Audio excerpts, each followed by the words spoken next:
বিসমিল্লাহির রহমানির রহিম। আলহামদুলিল্লাহি রাব্বিল আলামিন ওয়াসসালাতু ওয়াসসালামু আলা সাইয়্যিদিল আমবিয়া ওয়াল মুরসালিন, আম্মা বা'দ। সম্মানিত সভাপতি মহোদয়, শ্রদ্ধেয় বিচারক মণ্ডলী, প্রিয় উস্তাদগণ এবং আমার প্রিয় ছাত্র ভাইরা, আসসালামু আলাইকুম রহমতুল্লাহ। আজকের সেমিনারের বিষয় মাদ্রাসা থেকে ছাত্র ঝরে যায় কেন।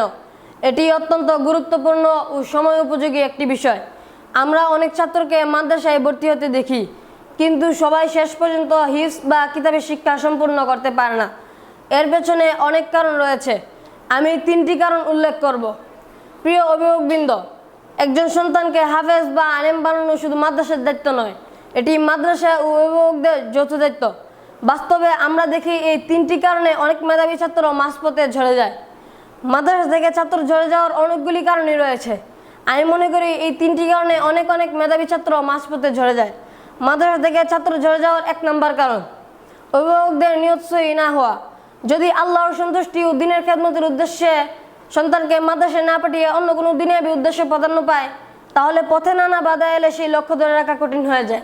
তাই শুরুতেই সকল অভিভাবকবৃন্দ নিয়ত সহি করতে হবে।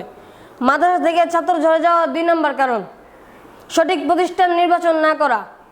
তালিম ও তরবিয়া সমৃদ্ধ, শৃঙ্খলাপূর্ণ এবং অভিজ্ঞ শিক্ষকদের প্রতিষ্ঠান নির্বাচন না করলে ছাত্রদের দ্বীনি ও নৈতিক গঠনের ক্ষতি হতে পারে। অনেক সময় অনুপযুক্ত পরিবেশের কারণে ছাত্র পড়াশোনার আগ্রহ হারিয়ে ফেলে। তাই শুরুতেই সকল অভিভাবকবৃন্দ সঠিক প্রতিষ্ঠান নির্বাচন করতে হবে। মাদ্রাসা থেকে ছাত্র ঝরে যাওয়ার 3 নম্বর কারণ, অভিজ্ঞ শিক্ষকদের পরামর্শ না নেওয়া। প্রতিটি ছাত্রের মেধা, মানসিকতা ও যোগ্যতা এক নয়।